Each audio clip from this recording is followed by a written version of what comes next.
Joining us now tonight for the interview is Senator Bernie Sanders from Vermont. He is a declared candidate for the Democratic nomination for president. Senator Sanders, it's great to see you. Thanks for being here. My pleasure. I have a feeling that things have gone in this past week, in this last few days since you've announced. I have a feeling they have gone better than you expected. Or did you see that it would go this well? Well, I had the feeling, Rachel, that there was a strong undercurrent of support.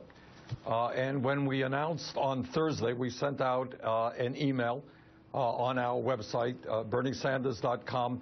We got 35,000 responses in terms of contributions, and 100,000 people indicated on the first day alone that they wanted to sign up and work on the campaign, and those numbers have gone up in the last few days. So I feel really good about that. You have 100,000 people who have pledged to volunteer on the campaign already? No, actually, we have 175,000.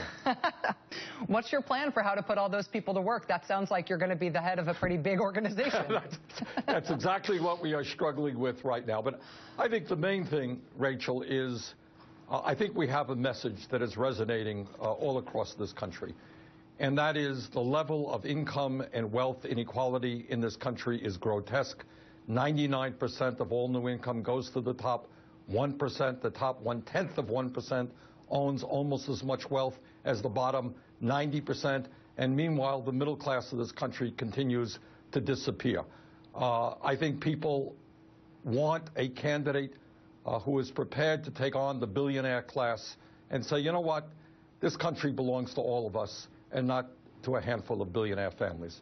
The debate season is still a ways off. Obviously, whoever's a declared candidate on the Democratic side, especially because it's probably not going to be a gigantic field, is going to be there into the debates, depending on how many they have. You have started the informal debate process by getting in and declaring and putting yourself out there and declaring what it is that you're interested in.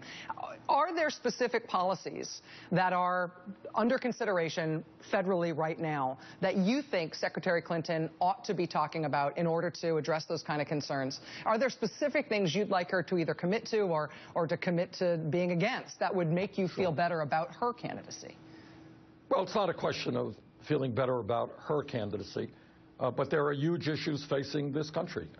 We have 6 major Wall Street financial institutions that have assets of some $10 trillion, right? Half the mortgages and 2/3 of the credit cards in this country. In my view, if a bank is too big to fail, it's too big to exist. I am bringing forth legislation actually this week which would break up these large financial institutions.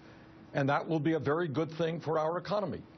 I would appreciate Secretary Clinton's views on that issue. We have on the floor of the Senate, probably later this week, the Trans-Pacific Partnership. I happen to believe and have voted against all of these trade agreements, NAFTA, CAFTA, permanent normal trade relations with China, which have resulted in the loss of millions of good-paying jobs here as corporations have gone to China and other low-wage countries. I'm not quite sure that the American people know what the Secretary's position is on TPP. The USA Patriots Act is coming up for reauthorization. I have voted against it in the past and voted against reauthorization.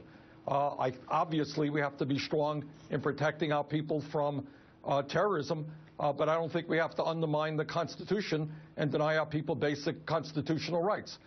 That's an important position. So, you know, in terms of Iraq, the leaders against going into Iraq, the Secretary supported that war. So I think there are some strong differences of opinion.